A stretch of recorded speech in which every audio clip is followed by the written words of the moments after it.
তোমাদের একটা ফানি গল্প শোনাই। তো যাদের মন খারাপ আছে অবশ্যই মন ভালো হয়ে যাবে, এটা আমি কথা দিতে পারি। যদি হাতে কয়েক সেকেন্ড সময় থাকে তাহলে আমার গল্পটা শুনে যেতে পারো। তো ছেলেটার নাম সুঙ্কু। তার সমস্যা একটাই, সে ইংরেজিতে কথা কইবারই পারে না, কিন্তু ম্যাডাম তো রেগে মেগে পুরো আগুন। সুঙ্কু, তুমি যদি কালকে ইংরেজিতে কথা বলা না শিখতে পারো, না শিখে আসো, তাহলে কিন্তু তোমার খবর আছে। তো সুঙ্কু তো ম্যাডামের এই কথা শুনে ভয়ে ভয়ে বাড়িতে গেল। তার পরের দিন সুঙ্কু যখন স্কুলে আসতেছে, তখন অনেকক্ষণ আসার পরে দেখতেছে একটা ছেলে একটা মেয়েরে বলতেছে, বলে হ্যালো ডার্লিং। তখন সুঙ্কু বলল, এই তো পাইছি রে, এটাই তো ইংরেজি। আরে আল্লাহ, এত সহজ কথা আর আমি শিখতে পারি না। যাক, এটা আমি মুখস্থ করে নি। তো সুঙ্কু মুখস্থ করে নিল হ্যালো ডার্লিং।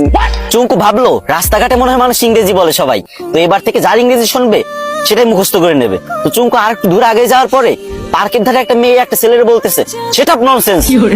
তো চুঙ্কু বলবো এই তো আর একটা ইংরেজি পাইছি, সেটা ননসেন্স, এটা শিখে নিল। চুঙ্কু তো মহা খুশি, ভাবতেছে মনে মনে কি রে, আমি দুইটা ইংরেজি শিখে গেছি, আজকে তো ম্যাডাম আমার কিছু কইতে পারবে না। আর একটু আগে যাওয়ার পরে বাস থেকে লোক নামবে, ঠিক আছে, তো সুপারভাইজার বলতেছে লেডিস ফার্স্ট, লেডিস ফার্স্ট। তো সুঙ্কু ভাবছে যে এই তো শিখে ফেলছি 3 নাম্বার ইংরেজি, 3টে ইংরেজি শিখে ফেলছি, আমি তো পারি না ইংরেজি, আজকে 3টে ইংরেজি একসাথে শিখে ফেলছি, ম্যাডামরা তো যাই ফাটাই দেবো পুরো। তো সুঙ্কু তো মহা ভাবসাব নিয়ে পুরো নায়ক শাকিব খানের মতো হাঁটতে হাঁটতে স্কুলে চলে গেল। স্কুলে যাবার পর যখন ম্যাডাম ক্লাসে আসলো, তখন সবাই দাঁড়ায় বললো গুড মর্নিং ম্যাম। তখন সুঙ্কু তো ইংরেজি শিখছে এবার, তো সুঙ্কু কি বলবে? সুঙ্কু বলল হ্যালো ডার্লিং। এই কথা শুনে ম্যাডাম তো পুরো রাইগে মেগে ফায়ার।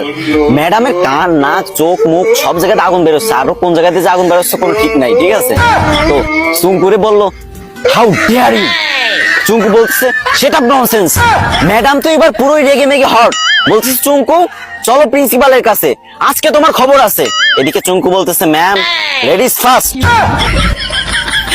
গাইস, তোমাদের হাসানোর জন্য মেয়েদের থেকেও বেশি ন্যাকামি করতে হয়। তো তোমরা হাসছো তো, মন ভালো হয়েছে তো, কিন্তু আমার কিন্তু কষ্ট হয়েছে অনেক, গলাটা পুরো ভেঙে গেছে। তো এখন কান্না মুখ নিয়েই বলতেছি, আমার আইডিটা অনেকদিন ধরে ফ্রিজ, আমি অনেকদিন ধরে ভিডিও করি না, তাই তোমরা আমার ভুলে গেছো। এখন থেকে নিয়মিত ভিডিও আপলোড দেবো, আর তোমাদের মাঝ থেকে যাব না, বিশ্বাস করো। প্রত্যেকদিন আমি ভিডিও দেবো, 3, 4, 5, 6টা করে ভিডিও দেবো প্রত্যেকদিন। তো প্লিজ তোমাদের কাছে একটা দাবি, ছোট ভাই হিসেবে এই ভিডিওতে একটা শেয়ার করে দিবা ভিডিওটা। না মানে তোমাদের হাসালাম, এখন কান্না মুখ নিয়ে বলতেছি, যদি একটা শেয়ার করে দাও অনেক খুশি হবো ভাই।